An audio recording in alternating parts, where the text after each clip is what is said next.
funny thing about money is humans have the most awkward relationship with money, don't they? From the time where you don't talk about money, mom and dad. You never ask people how much they make, and you never talk price. And we get to a car dealership. Car dealerships are ridiculous. The dance that you have to do to buy a car, the things you have to do to buy a house.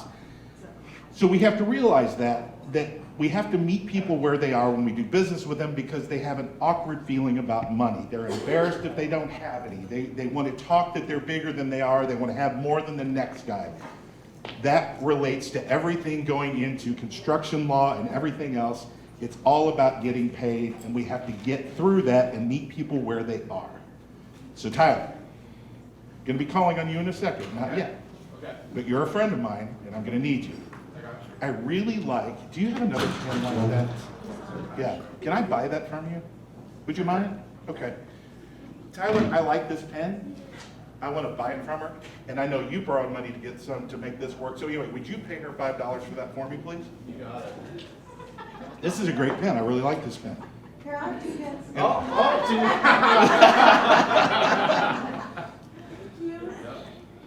And she has something I want to give her 100. No, I'm just kidding. So, this may seem like a silly example. Tyler, Yes.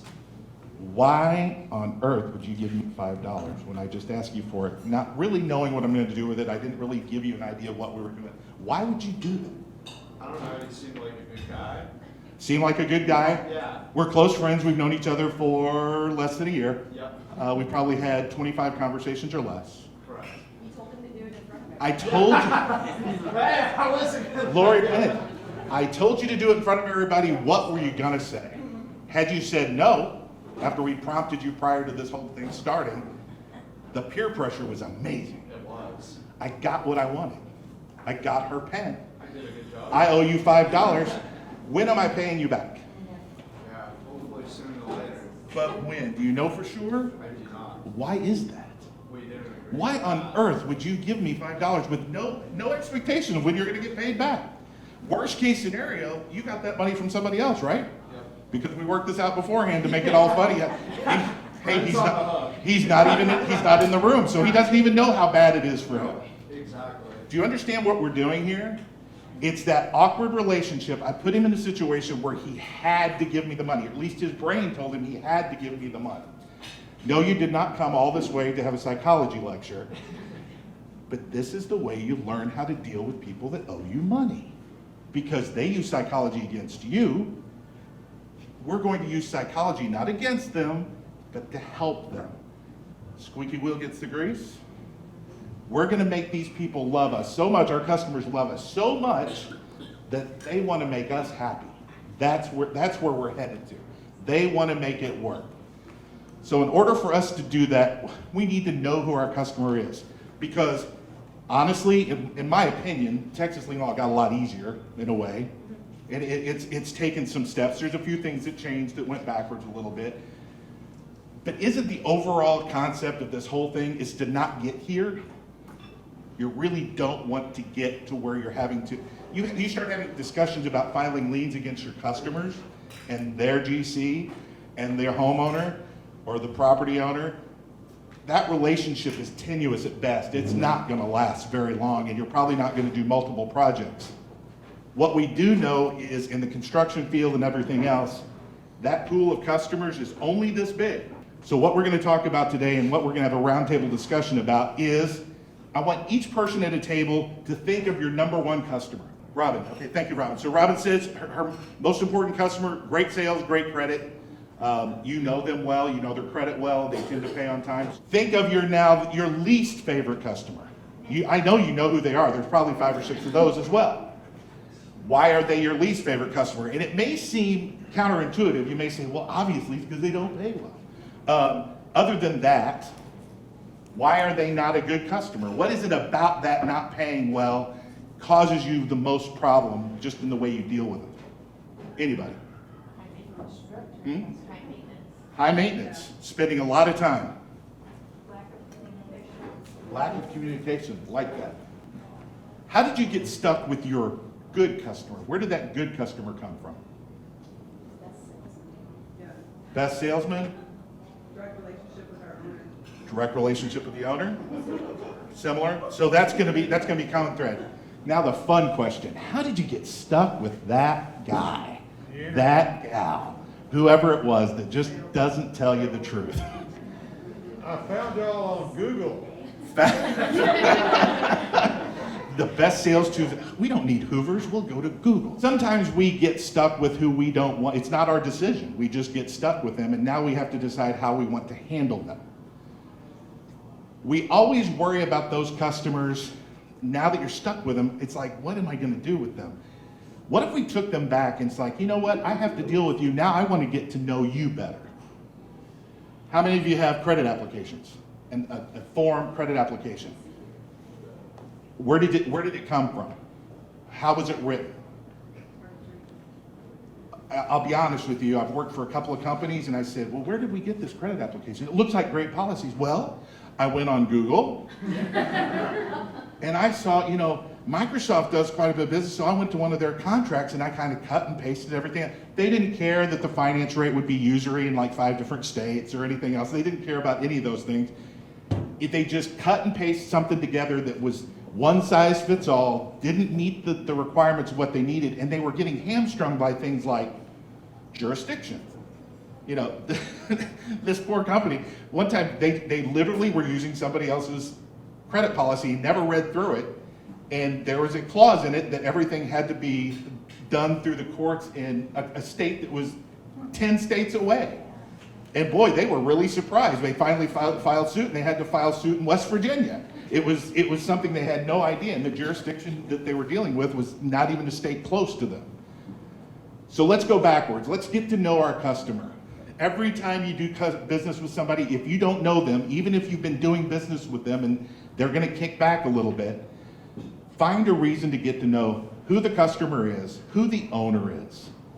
Do a little digging. If you have to take them out to dinner, if you have to have hey, let's just have a phone call and subtly get all the information you need. So many times we get in situations, we don't know the email address of the owner. We don't even know the full name. We haven't checked the Secretary of State.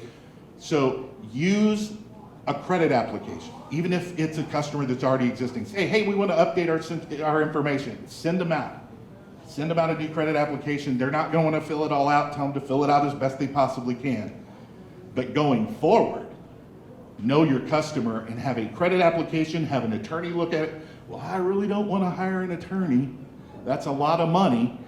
So you don't spend $500,000 and it ends up costing you in your first project when it all goes down. Spend that extra time to have a credit application that works for you, that has everything in it that you need to know, everything about the owner, principals, number of principals, how they're incorporated, how long they've been in business. What's the famous phrase? You trust people, but then you verify. You have them fill out a credit application. You ask for 3 references. Who are they going to give you? And I realize a lot of this is common sense, and I'm telling you things that are common sense, but we still have problems. So who are they going to give you? Those 3 references are going to be people that either they've done business with, or they're friends, or they're going to give you a fake cell phone number, or we've all run into those type of people. Gradually, you're getting a picture of who you're doing business with. So if you want to avoid these things, get to know your customer. Know exactly what type of business they're in. Every time you have a project with them, is this the type of business they normally do? Now let's know your project. How many projects do you do a year? 3,000? Okay. How many companies use job sheets? 5.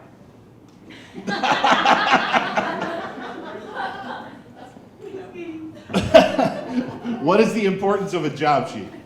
To get all your information. Tells you who the contractor is, who the subcontractor is, and what kind of job it is. Knowing all your players. So once you have a credit application in place, which tells you everything about your customer, now they're going to come to you with a project. Have a job sheet or a project sheet and make sure they're the ones that fill it out. Your salespeople will want to help that along. And by the way, I know I have salespeople that even work for me, or work with me, not for me, that work with me that are going to throw things at me. It's great to be helpful. It really is. But nobody knows the job better than the customer themselves. Make them fill out that job sheet. That way they can tell you who all the players are. Who's your general contractor gonna be? Is there bank financing involved? And if they won't give it to you, find out that information, because the more people in that payment chain, the more likely you're gonna get paid quicker and faster, and you have more people to talk to. Now here's a question. Think of all your customers that you deal with on a regular basis, good ones, bad ones. Name 3, and this is volunteer, name 3 of your accounts payable people that you go to that sign a check that pay you. Name their name, give me their names, their personal names. In other words, how many people know who their accounts payable contact is at your customers, okay? You know that. Is that important? That's the person that's the person that knows when things happen. Make sure you always have that. So many times, a number of customers that we talk to, hey, who's the accounts payable contact? We'll just send it to AP at. Or we just let her go, or we just let him go, or just send it to anybody in accounting. You need better information than that. You need to know who your players are at that company. You need to know who the CFO is. And you're thinking, I have so many other things to do. I don't really have time to do that. You're saving yourself time down the road. So just knowing your players in the project, knowing who your GC is, who their accounts payable person is. How many people have gone into a job and you ask the customer, is it a public or private job? And they couldn't even answer that. Find out what the job is, exactly what the scope of the job is. And then the number one thing that got brought up before, somewhere on that project sheet, and what we require is, I want the original contract amount. Something that shows me what the original contract for the whole thing. They may be only getting $20,000 worth of materials from me, but I want to know it's a $1.2 million job. I need to know what the scope of that job is and whether it's in phases or any of those things. Are you getting that information? That's very important, because time frame. Here's another thing. You get into a contract that there's a customer involved, and how many of your customers ask for deposits from their customers? Anybody? More in residential, but usually you get a residential, they'll ask for, okay, you need 10% down before we're gonna start the work. What do they do with that deposit money? That's an important question to ask. What are they doing? What are they doing with your materials, and where are they being delivered to? If you're delivering materials, where are those materials going? Are they sitting in a warehouse off-site?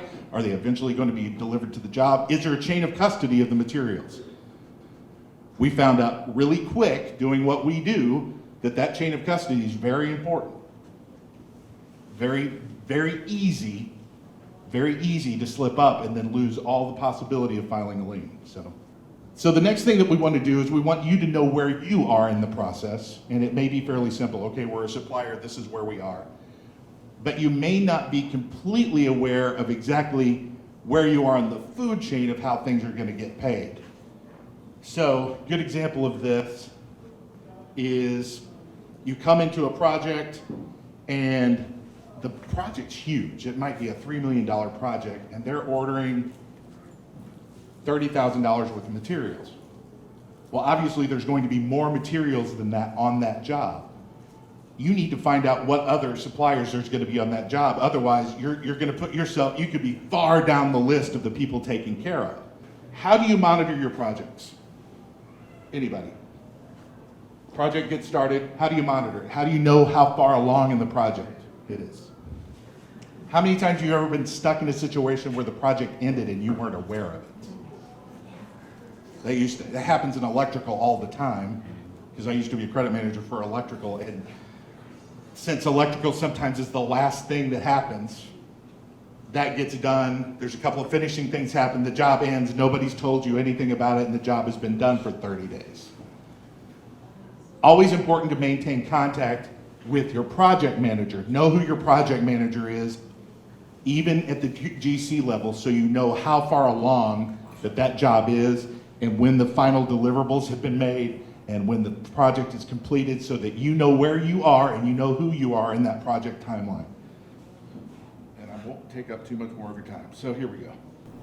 Another thing that the job sheet's going to tell you that we didn't talk about, and I skipped over that, is Job location. Important to know your job location specifically. If it is in the middle of a field, GPS coordinates. You've got to know where your job is, where your materials are being delivered to, why they're being delivered, when they're being delivered, and when they're going to be used. You don't want to send lumber over 6 months in advance of their use. Obviously, that's going to run you into a problem. You're going to get either ruined materials, the invoices are going to generate too quick. You're going to have a GC telling you, or your customer telling you, well, I can't pay for them yet because we're not into the project far enough. So just know more about when and where your materials are being sent to. Now, the final thing that we'll get into is preliminary notices. The second notice that we talked about in here is obviously very important, but something, just a good standard business practice. File a preliminary notice. It just tells people that you're on the job. You'll have a lot of people, a lot of your customers will say, no, I don't want you to send anything to anybody that's involved in my project. But those preliminary notices, the only thing that they do and the way they help you is you're telling everybody there that you're now on the job and they're aware of who you are and what you've done. And that will protect you in the long run so that when it gets down to the end, the owner and or the GC knows who they have to pay. What we kind of mentioned to before, what I've seen, inexperienced and unlicensed general contractors coming into the market stealing labor. You've got people, they start up overnight, they don't get their licenses, they hire your labor to do their work, labor that you could possibly use. They might pay them a few dollars more. Of course they can because their overhead's less because they're not licensed, anything else. They're stealing from your labor market. That is a real problem. And now that we've got all this infrastructure money coming in, there's nobody there to police it because in perfect, I don't care what your politics are, in perfect bureaucracy fashion, we send out the money and then we write the regulations. And then where did all the money go? Time and time again, Katrina, any of the natural disasters that happen. Now we're fixing bridges all over the place. We send the money out and then we write the legislation to follow it up to try to track where the money goes. Finally, who you do business with is important, but sometimes you miss the good opportunity. People walk in your door. Somebody walks in your door. How many times have you ever judged somebody based on spec? They walk in your door. They might walk into your counter if you're in a situation, you're a supply house. They might walk into your counter and you're like, he drove in a big beat up Ford pickup. Doesn't look like he's dressed, he's dressed in kind of suit and tie, doesn't really look like he works out in the field or anything else. Or you just make that preconceived notion about an individual or a customer that walks in the door. Or you see a credit application and based on where they live or what they do, you make these preconceived notions about them before they really get a chance to do business with you. So here's what you need to do. Understand that every person needs an opportunity to prove themselves, but not on the backs of your money. So talk to every customer that walks in your door, give them the opportunity to tell their story, and try to develop those new lasting relationships that are going to pay off in the future. Because you're going to find that diamond in the rough. Good example, we had a customer that just started his program. He had been in HVAC in the past. He'd been with another company for 10 years. He just needed someone to help him with his supplies. And now he became one of the fastest growing general contractors in HVAC in the Las Vegas area. Just giving the right people the chance and not judging people on spec is still very important. And the reason I end with that is because sometimes all the negativity that I bring up when talking about, you gotta hammer these people to pay you, you can't overlook the fact that there's still great people out there, still great people doing work, and we need to give them the opportunity to do that. So that's about all I have. If anybody has any questions, let me know. And thank you very much, Lori.